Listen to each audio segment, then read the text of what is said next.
늘 이렇게 찬양만 하다가 살았으면 얼마나 좋겠습니까? 그런데 우리가 늘 가끔씩 걱정하는 게 있지 않습니까? 특히 이제 연세가 들어가면서 걱정하는 게 혹시 내가 모르는 병이 내 속에 혹시 있지 않을까? 특히 암이 그렇지 않습니까? 좀 미리 생길 때부터 아프고 증상이 있으면 좋겠는데 암이라는 것은 이미 이제 증상이 나타나서 검사를 해보면 이제 치료하기 쉽지 않은 단계까지 진행된 것을 알게 됩니다.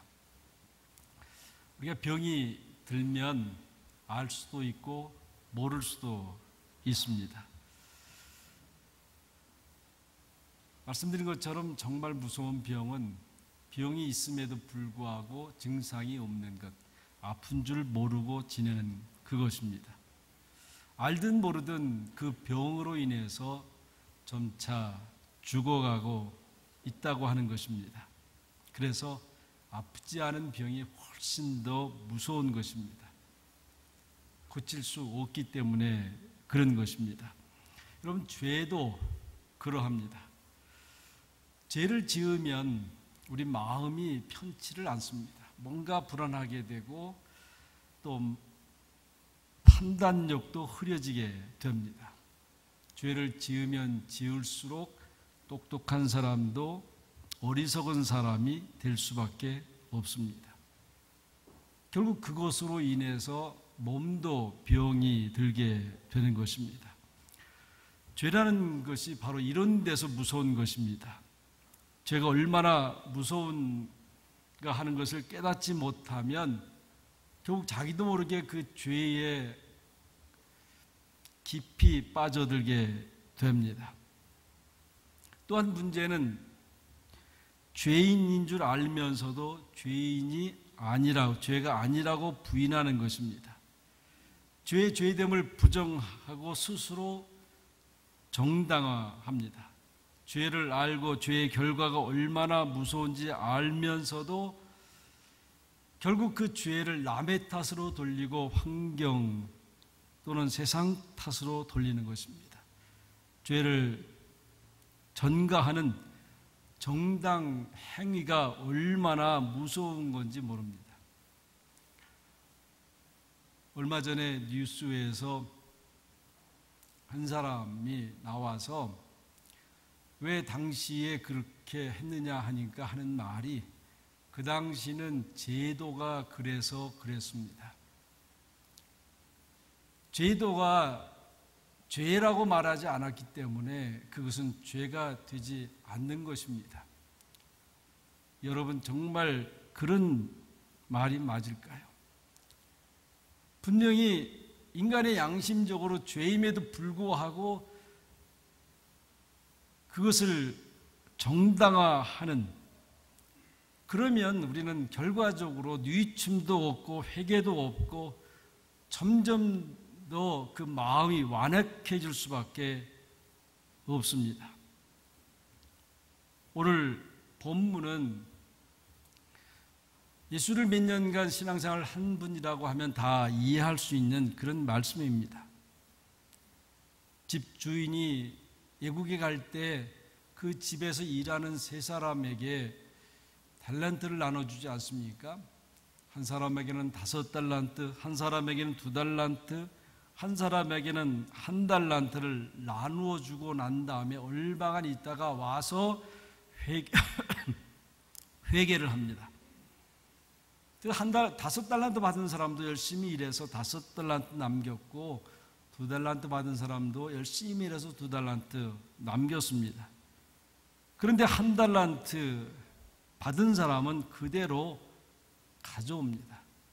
5달란트 받은 사람이나 2달란트 받은 사람이나 주인은 똑같은 말로 칭찬합니다. 착하고 충성된 종이라. 주인의 즐거움에 참여할 것이라고 그렇게 허락을 합니다. 이 1달란트 받은 사람 그대로 1달란트 갖다 노니까 주인이 아마 굉장히 큰 소리로 얘기했을 것 같아요. 악하고 게으른 종아, 악하고 게으른 종아. 근데 이 두 단어 속에서 보면 한 단어는 맞고 한 단어는 틀리지 않습니까? 분명히 아무것도 안 했기 때문에 게으른 건 맞아요. 그렇지만 손해보지 않고 본전 가져온 이 사람에게 악하다라고 하는 말은 어쩌면 맞지 않는 말일 수 있을 것입니다. 그러나 성경 전체를 보면 왜 주인이 본전 그대로 가져온 사람에게 악하다라고 말했는지 알 수가 있습니다. 다시 말하면 그 한 달란트를 그대로 가져온 이 하인의 자세입니다. 그의 마음입니다. 그리고 변명하는 그러한 내용을 보면 정말 이 사람은 악한 사람이구나, 질적으로 나쁜 사람이라고 하는 것을 알아볼 수가 있습니다. 여러분, 우리도 가끔씩 그럴 때가 있습니다. 게으를 때에 우리는 할 말이 참 많습니다. 핑계도 많습니다. 변명도 많이 있지 않습니까? 때로는 구차한 변명을 해서 그 자리를 피해 보려고도 합니다. 이 한 달란트 받은 사람 결국 그렇게 해서 하나님이 한 달란트를 통해서 일하라도 하셨지만은 그것 때문에 결국 일할 수 있는 기회조차도 완전히 잃어버리는 것을 보게 됩니다. 여러분, 일이 없다고 하는 것 어떻게 생각하십니까? 아마 이민 와서 일이 없을 때 경험했던 그 힘들었던 시간들을 한번 뒤져봐 볼 수 있습니다. 어떤 사람은 살아가면서 어려운 것 4가지가 있다 이렇게 했습니다. 첫 번째는 대개 의식주 문제입니다. 때로 우리는 이 의식주 문제 때문에 얼마나 힘듭니까? 하고 싶지 않은 일도 해야 되고 하고 싶지 않은 말도 해야 되고 그렇게 하고 싶지 않은 만남도 어떤 때는 의식주 문제 때문에 해야 되는, 비굴할 때가 얼마나 많이 있습니까? 그게 힘들다는 것, 인생에서. 정말 이 땅에서 먹을 것, 입을 것, 마실 것 걱정 없이 살아가는 사람은 정말 저는 복된 사람이라고 생각이 돼요. 두 번째는 냉대받을 때 아닙니까? 인정받지 못했을 때. 가끔씩 저도 실수할 때가 있어요. 어느 분이 와서 인사하는데 그 인사를 못 받고 그냥 휙 지나칠 때. 저는 못 받고 그래서 그냥 지나갔지만 그것을 한 분은 굉장히 마음에 아픔이 있는 거예요. 저분이 목사가 나를 무시하는구나. 그러니까 세상에서 냉대받는 것만큼 힘든 게 없어요. 여러분, 누구를 보더라도 혹시 속은 그렇지 않더라도 절대로 차갑게 대하지 마시기 바랍니다. 정말 따뜻한 말로, 격려하는 말로, 위로하는 말로, 소망을 주는 말로 해야 되죠. 무시하는 말을 하면요, 누구라도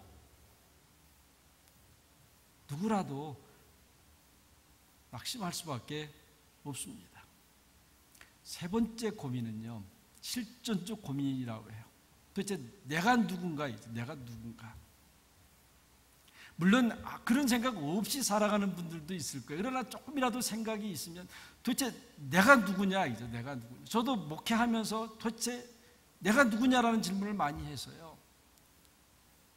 내가 이 목사하는 이 직이 무슨 의미가 있느냐, 이제 그걸 계속해서 물어요. 그래서 거기에 대한 답이 분명하지 않으면 허망해지고 낙심하게 되고, 사실은 인생 속에서 이 실존적 고민이라고 하는 거는요, 아마 죽을 때까지 할 수 있을 것 같아요. 죽을 때까지. 이게 힘들다는 거예요. 마지막에 이런 것보다 더 힘든 거는 할 일이 보이지 않는 거예요. 할 일이 보이지 않는 거. 할 일이 없는 게 아니고요. 할 일이 보이지 않는 거예요. 여러분, 이 세상에 할 일이 얼마나 많아요. 근데 내 눈에 안 보여요. 내 눈에 안 보여요.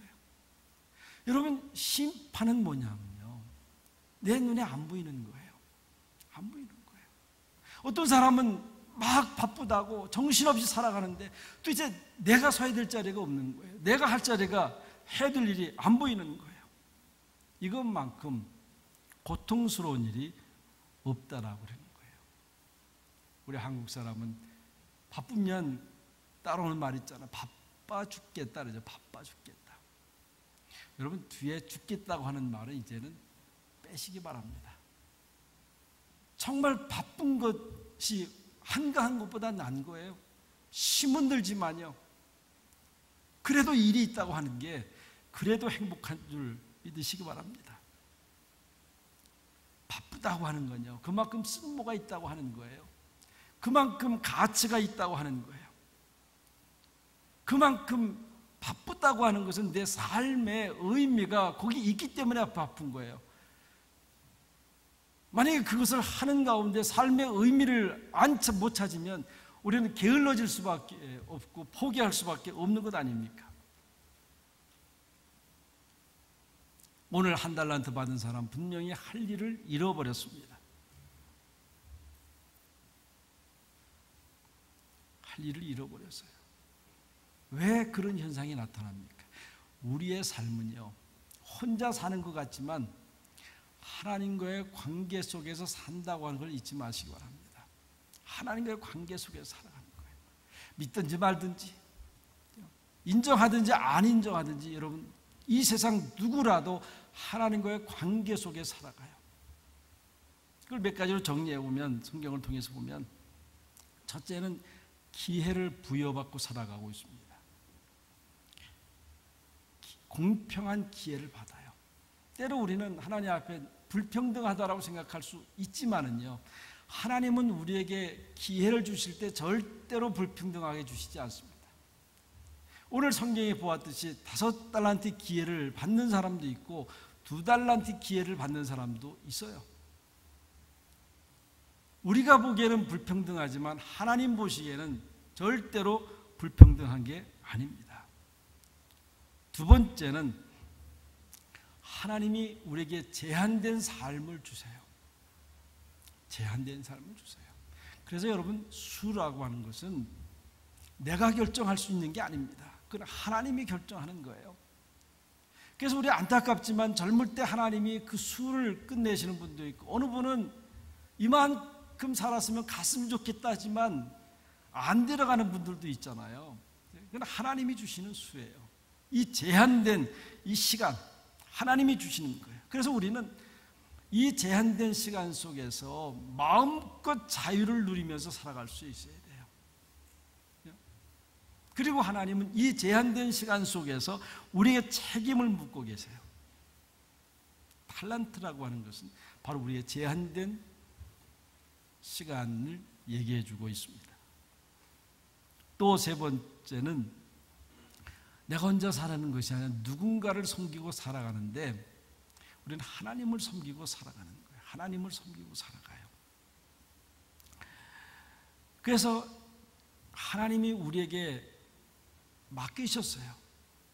탈란트를 맡기셨어요. 그리고 언젠가는 그것을 찾으세요. 찾으세요.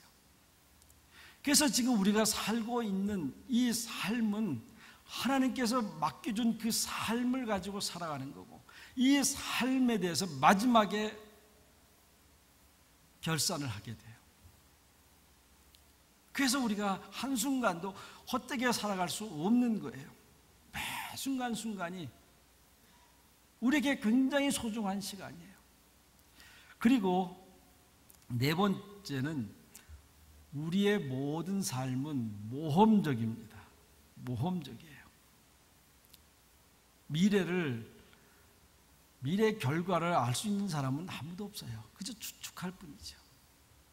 추측할 뿐입니다. 그저 농사꾼이 가을에 흉년이 들 거냐 풍년이 들 거냐 그건 몰라요. 다만 봄이 되면 좋은 씨앗을 골라서 밭에 돌을 걸러내고 그리고 풀을 뽑아주고 병충해를 잡아주고 최선을 다하는 거예요. 그 다음에 흉년이 들 거냐 풍년이 들 거냐 내가 몰라요. 그렇기 때문에 모험 아닙니까? 여러분, 우리가 자녀 키우는 것도 마찬가지예요. 그 자녀가 미래에 무엇을 하고 살아갈지 누가 알겠어요? 우리 자신도 마찬가지입니다. 다만 우리는 기도하면서 그 자녀가 건강하게 성실한 사람이 살 수 있도록 그렇게 뒤에서 기도해주고 가르쳐주는 것 아닙니까? 그렇게 하면 내가 자유한 거 아니에요? 그 녀석이 무슨 사람이 됐든 적어도 하나님 나는 최선을 다했습니다. 그게 모험적인 거예요. 그리고 마지막에는 반드시 결산을 한다는 것 잊지 마시기 바랍니다. 그냥 대충 눈 감고 지나갈 게 아니에요. 여러분, 여러 번 제가 얘기했지만 우리 교회 감사하는 거 있잖아요. 감사하는 거. 근데 저도 목사로서 굉장히 불편해요. 그냥 대충 했으면 좋은데. 저는 하나님이 마지막 때에 그렇게 결산할 거라고 생각이 돼요. 그냥 쉽게 넘어가지 않을 거라고. 결산한다는 것 잊지 마시기 바랍니다. 하나님의 심판대 앞에서 우리는 마지막 결산을 하게 될 거예요. 그리고 때로 순간순간도 마찬가지입니다. 그래서 충성된 자에게 다른 복을 주시지만 충성되지 아니하면 결국 기회가 박탈되게 됩니다. 게으른 자가 하는 변명이 잠언서 22장 26장에 기록되어 있는데 이런 말씀이 있습니다. 게으른 자는 말하기를 사자가 밖에 있은즉 내가 나가서 거리에 찢기겠다 하느니라. 또 26장 13절 보면 게으른 자는 길에 사자가 있다 거리에 사자가 있다 하느니라. 무슨 얘기입니까? 게으른 자는 되는 방향으로 말하지 않고 안 되는 방향으로 얘기한다는 거예요. 그렇죠? 여러분, 있지 않을 일들을 우리는 그런 일들을 확대해서 내게 주어진 능력, 내게 주어진 기회, 내게 주어진 지혜를 다 부정적으로 하는 거예요. 가능성도 부정. 하나님께서 내게 주신 그 기회조차도 부정한다는 거예요. 어떻게 되겠어요? 슈바이처 박사는 그런 얘기합니다. 95세까지 사셨는데 이분이 한 말 중에 아주 유명한 말이 있어요. 모든 병에 대한 효과적인 약은 그가 할 일을 가졌다고 하는 것을 알게 하는 것이다. 할 일이 있다고 하는 것을 알게 해주는 것. 마지막을 살아가는 그분에게 할 수 있는 말은 뭐냐면 당신이 살아서 할 일이 있습니다. 할 일이 있습니다. 여러분, 히스기야 왕이 그런 건 아니에요. 그 나라가 위태할 때 아수르 군사 18만 5천 명에게 포위가 되고 이제 풍전 등하했을 때 병이 걸렸어요. 죽을 병이 걸렸어요. 그럴 때 히스기야 왕이 이사야 선지자에게 부탁을 하고 기도를 합니다. 하나님, 내가 이대로 가면 이 나라가 어떻게 될 겁니까? 한 번만이라도 살려주세요. 그래서 16년에 생을 연장시킨 거 아니에요? 소망을 버린 자는 백약이 무효라고 하는 것입니다. 할 일이 있다는 것을 알고 할 수 있다라고 생각하는 그러한 믿음, 그러한 확신이 있을 때에 약도 효력을 나타낸다고 하는 것입니다. 우리에게 주어진 능력 안에서 우리는 분명히 할 일이 있습니다. 할 수 있는 일이 있습니다. 믿음이라고 하는 것은 하나님에 대한 전적인 신뢰입니다. 하나님께서 내게 위탁하신 그러나 내 인간의 입장에서 보면 그 하는 모든 일들은 사실 모험입니다.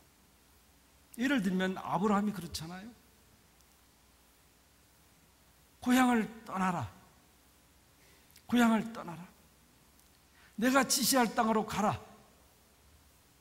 그런데 미리 말해줬으면 계획도 하고 그야말로 연구도 하고 그래서 무엇을 준비하고 가야 될지 알지만은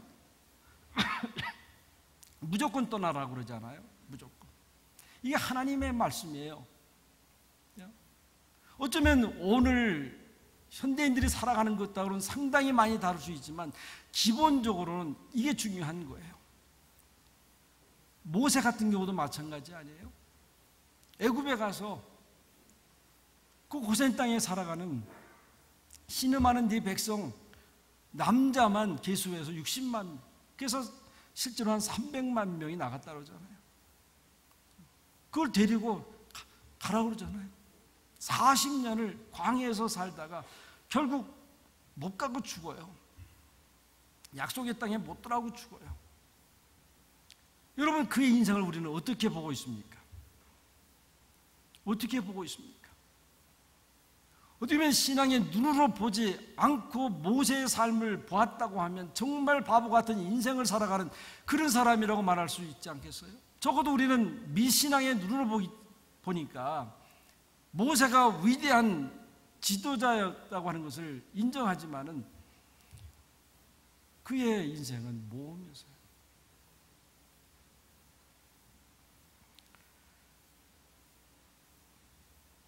한 달란트 받은 사람 주인 앞에 와서 그 책임을 전가합니다. 변명만 하고 있는 것이 아니라 그 결과에 대해서 사실은 걱정을 많이 했어요. 그렇지만 주인의 입장에서 보면 한 달란트를 줄 때 연대 요구한 것은 사실은 충성이었습니다. 그렇지만 이 사람한테는 결과에 대해서 생각할 수밖에 없잖아요. 우리가 뭘 투자를 시작했을 때, 사업을 시작했을 때 결과에 대해서 생각할 수밖에 없어요. 결과가 좋을 거라는 확신이 있어야 내가 투자를 하는데 이 한 달란트 받은 사람이 그런 거예요. 도대체 내가 이 장사해서 망하면 어떻게 하나? 그런데 성경은 우리에게 말씀해 주는 게 있어요. 결과는 하나님이 주시는 거라고요. 다만 우리는 하나님이 우리에게 원하시는 것은 충성이라고 하는 거예요. 충성. 그래서 맡은 자에게 구할 것은 충성이라. 그 결과를 어떻게 내느냐가 중요한 것이 아니라 충성하는 것. 농부가 그러했고 우리 살아가는 사람들이 그런 거예요. 내가 얼마나 충성하느냐. 그런데 만약에 우리가 그 결과에 대해서 생각하면, 만약에 내가 사업을 해서 실패할 거라고 하는 생각하면 절대로 우리는 아무것도 할 수 없을 것입니다. 다시 생각해서 한 달란트 받은 사람이 열심히 장사해서 다 홀딱 날려버렸습니다. 손해를 보고 돌아와서 주인 앞에 섰습니다. 주인이 물을 겁니다. 내가 너한테 한 달란트 맡겼는데 어떻게 됐느냐? 이 한 달란트 받은 사람이 이렇게 대답을 합니다. 처음부터 저를 시원찮게 보지 않았습니까? 어떤 사람에게는 5달란트 주고 어떤 사람은 2달란트 주고, 나는 주인이 처음부터 능력이 없는 사람이라고 한 달란트 맡기시지 않았습니까? 그래도 저는 이 한 달란트 가지고 못 먹고 못 자고 열심히 일했지만 실패했습니다. 미안합니다. 그럴 때 주인이 뭐라고 하겠어요? 뭐라고 하겠어요? 아마 10의 9명은 그렇게 얘기했을 거예요.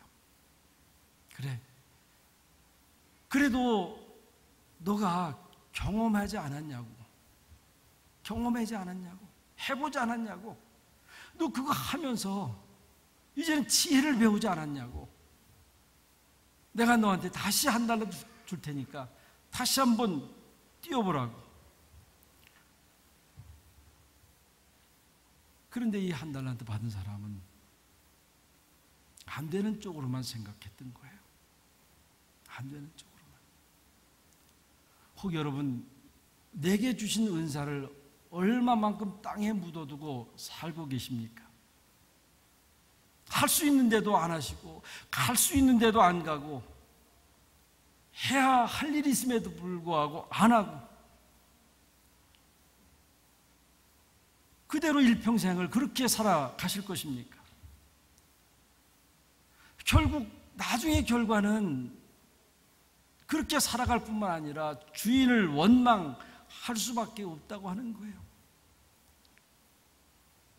마지막 임종 때 무슨 말 했을 것 같아요?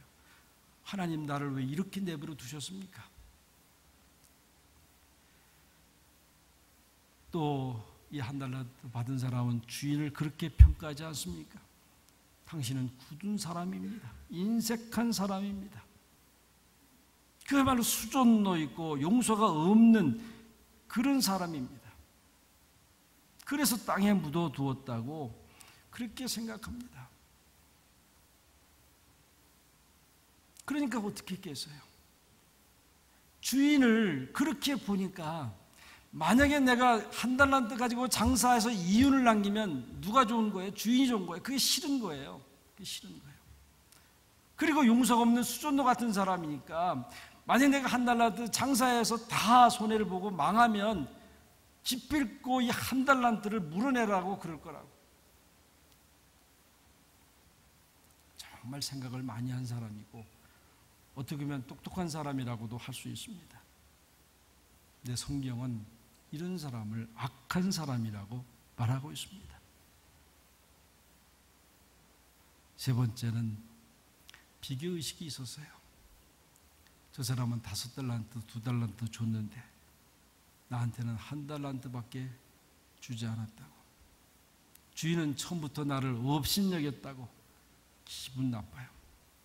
기분 나쁩니다. 여러분, 비교는 바로 원망으로 나타나요.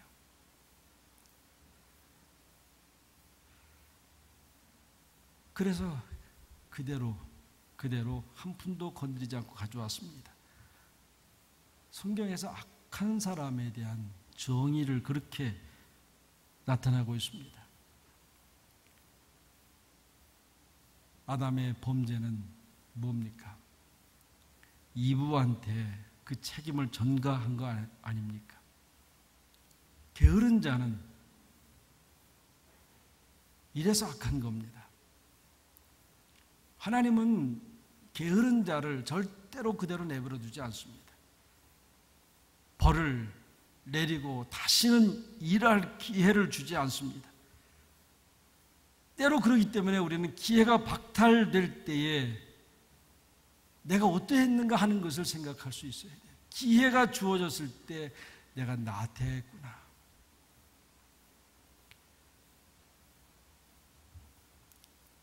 가만히 있는 것은 죄입니다. 아무것도 안 하는 것도 죄입니다.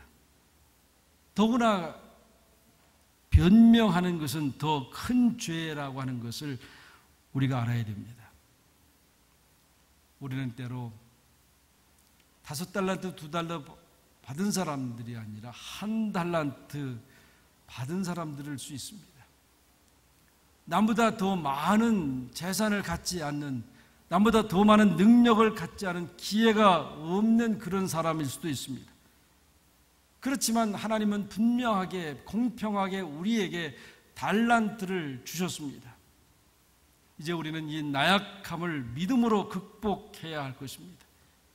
몇 달란트를 받았든지 간에 그 받은 것을 소중히 여기고 성실하게 감당할 때 하나님께서 더 큰 은혜로 역사하실 것입니다. 착하고 충성된 자에게 하나님은 반드시 더 좋은 기회로 더 큰 은혜의 날을 허락하실 것입니다. 기도하겠습니다. 하나님 아버지, 우리의 게으름을 용서하시고 또 우리의 죄를 정당화했던 그런 말들, 행위들을 용서하시고 이제 내가 몇 달란트를 받았든지 간에 그것을 소중히 여기고 충성되이 살아감을 통해서 하나님 그 약속하신 대로 착하고 충성된 종아, 내가 너희에게 더 큰 일을 맡기마. 나의 잔치의 즐거움에 참여할 것이라고. 하나님, 이제 우리가 불평하고 낙심하지 않게 하시고 그저 남은 이제 이 4개월 동안 또 최선을 다해서 살아가게 하여 주시옵소서. 지금까지 남긴 것이 없다 할지라도 이 4개월 동안 또 열심히 일해서 성공하든 실패하든 그것이 나에게 좋은 경험이 되고 좋은 지혜를 얻는 시간들이 되도록 축복해 주옵소서. 예수님의 이름으로 간절히 기도하옵나이다. 아멘.